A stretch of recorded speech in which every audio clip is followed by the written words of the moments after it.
Está aquí con nosotros el abogado especialista en derechos humanos Pablo Salinas, que va a estar compartiendo con nosotros un poco lo que iniciaba Ernesto en el programa acerca de la renuncia de Rigui. Bueno, Rigui, el Bebe Rigui es un histórico del peronismo izquierda. Fue ministro del Interior de Cámpora en los 69 días que duró el gobierno de Cámpora, y pronunció el discurso, si se quiere, señero, o el discurso más emblemático que ha pronunciado un ministro de Interior a las fuerzas de seguridad, a la Policía Federal, en la historia de la fuerza y en la corta historia institucional que tiene la República Argentina.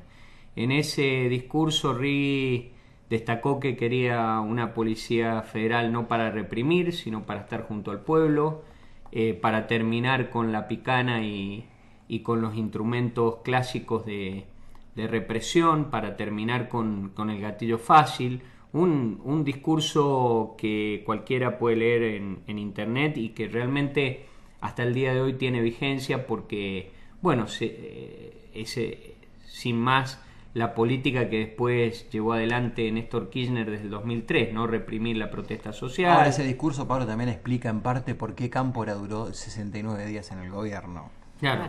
¿No?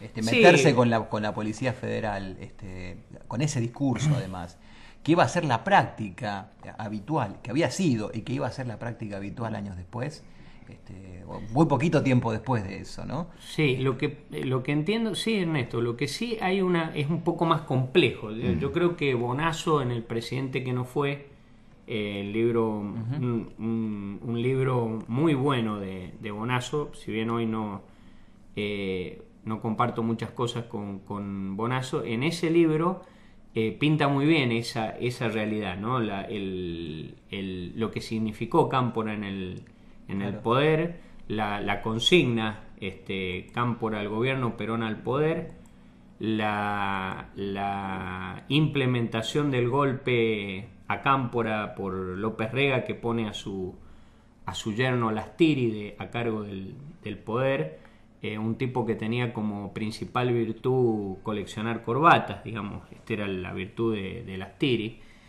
Y bueno, y todo esto, claro, justamente cómo iban a durar más con un ministro del Interior así, con una política que fue el primer día de asunción del gobierno, la libertad de todos los presos políticos, porque ni siquiera se dictó. Ese hecho, la libertad de los presos políticos, nunca lo perdonó la derecha argentina. Jamás lo perdonó. Es más, lo ponen como punto de partida para explicar el golpe del 24 de marzo del 76. Exacto, y el terrorismo de Estado. Ahí es una historia que es digna de ser recordada con los oyentes, porque nos toca a los mendocinos. ¿En qué sentido? En la cárcel de Devoto estaba Paco Urondo escribiendo La patria fusilada, y la estaba escribiendo de forma similar a lo que Rodolfo Walsh escribió Operación Masacre, es decir, estaba entrevistando, él como periodista, a los que habían sobrevivido a la masacre de Trelew. Sí. Y cuenta cómo fue el día previo a la liberación, que los guardiacárceles inundaron las celdas para que no pudieran dormir, que había un clima pre-revolucionario, pues todos preveían que se podían ir, y cómo fue esa euforia cuando a la noche ganaron la libertad y sale Paco Urondo. Todo esto lo cuenta Paco Urondo en La patria fusilada, que ha sido reeditado el libro. Y digo, ¿por qué nos toca a los mendocinos? Porque Paco Urondo es uno de los dirigentes montoneros que fue asesinado aquí en la provincia de Mendoza, y hoy hay una placa recordatoria ahí donde fue secuestrado y asesinado Paco. Pero bueno, la historia de este país siempre nos da sorpresas, ¿no? Hoy nos despertamos con la renuncia de Rigui, que sin dudas es un histórico, sin duda es una persona que tiene toda una trayectoria también en el derecho penal. Rigui es profesor de derecho penal, compañero de la cátedra con Raúl Eugenio Zaffaroni, es un doctrinario, es decir, ha escrito libros de derecho penal, es un referente del peronismo izquierda hace muchísimos años, Y bueno, lamentablemente en esta disputa política o en esta situación que ha surgido recientemente, se ve, digamos, afectado, presenta la renuncia anoche y la presidenta se la acepta. Acusado de tráfico de influencias. Esto Sí, directamente sí, es sí. la acusación que hace el vicepresidente. Sí, ¿no? ahora, igual todo tendrá después, se irá sedimentando y veremos cuál es la dimensión real de cada una de las acusaciones, ¿no? Sin duda nadie puede hoy aventurar un análisis de bien qué sucedió. Incluso cuando se habla de este caso, hay mucha gente, incluido yo, que no entiendo todavía si la gente... o sea, es muy difícil de entender el caso Vudú, ¿no? Sí, el caso Chicone. Claro, es difícil o porque sea, hay muchos no, nombres claro, ahí. Incluso cuando comenzó yo no le veía ningún tipo de color a esto, puesto que la gente no lo puede entender, o sea, es algo inentendible.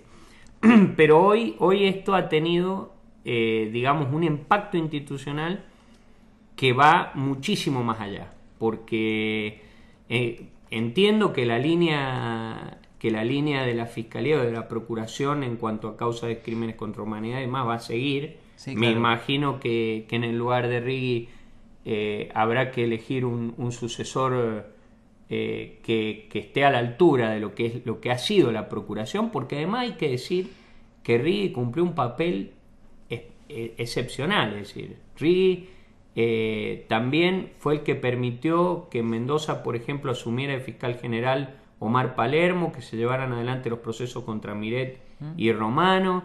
Rigui armó la Oficina de Derechos Humanos junto con el fiscal adjunto Aguad. Sí, pero hay una política detrás, ese es el tema, ¿no? Sí. Que más allá de su presencia, que fue importante sin dudas, hay una política que se va a sostener más allá de Riggi, y habrá que ver qué dice la justicia al respecto. Pero bueno, un duro golpe, con esto, digamos, podemos vincularlo con la muerte de Eduardo Luis Duhalde, ¿no? Para aquella generación del peronismo de izquierda que nació militando en la década de los 70, que resistió la dictadura y que se puso al servicio de este proyecto de la generación del Bicentenario que encabeza Néstor Kirchner y Cristina Fernández en la misma semana, ¿no? Un duro golpe, esta renuncia de Riggi con estas acusaciones muy graves en su contra y la muerte de Eduardo Luis Duhalde, ¿no? Dos hechos que están absolutamente vinculados a una generación que es prácticamente un ícono para las políticas actuales, ¿no?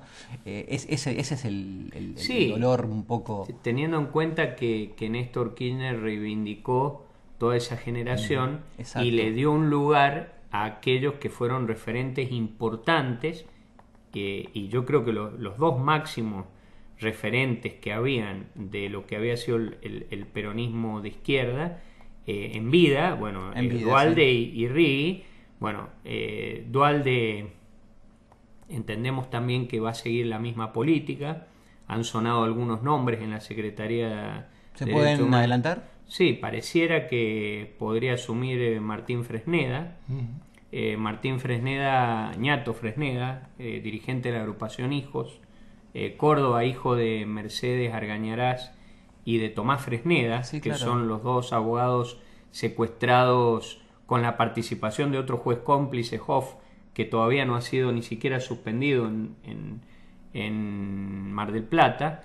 Y Hoff, yo estuve dictando una conferencia en Mar del Plata y me contaban los abogados que no logran, o sea, se admiraban con la institución de Miret y Romano y ellos no logran destituir a Hoff. Bueno, porque la mamá de Ñato Fresneda y de Pablo Fresneda, que son dos hermanos abogados, la mamá de ellos, según parece, fue tirada al mar en un albatros, que era ella fue secuestrada y llevada a la cueva, que era el centro clandestino que había allí, y ellos buscaban, hace muchos años, buscan a una hermana o un hermano, porque la madre estaba de 9 meses, y aparentemente, por datos surgidos en el juicio, la habrían arrojado al mar embarazada. Tremendo caso.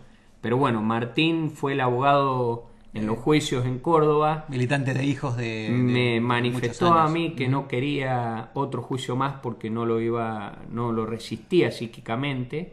O sea, el juicio de Córdoba fue terrible por la dureza de los testimonios y de los crímenes cometidos por Menéndez, que fue el carnicero y asesino más grande que ha habido en Argentina. Es decir, Menéndez superó lo que puede entenderse por el genocidio que realizó en Córdoba. Bueno, pero la noticia sería, o lo que aparentemente sería, claro, que un joven de la Cámpora, mucho más joven que cualquiera de los dirigentes de políticos del peronismo, y que bueno, sería una señal muy importante, no solo para la Cámpora, sino también para Hijos, y en Mendoza sería fundamental porque la relación con el ñato es excelente. Seguramente lo traeríamos, lo tendríamos aquí seguido, digamos. Bien, Pablo, gracias. No, muchas gracias a usted. Un placer dialogar con Pablo Salinas,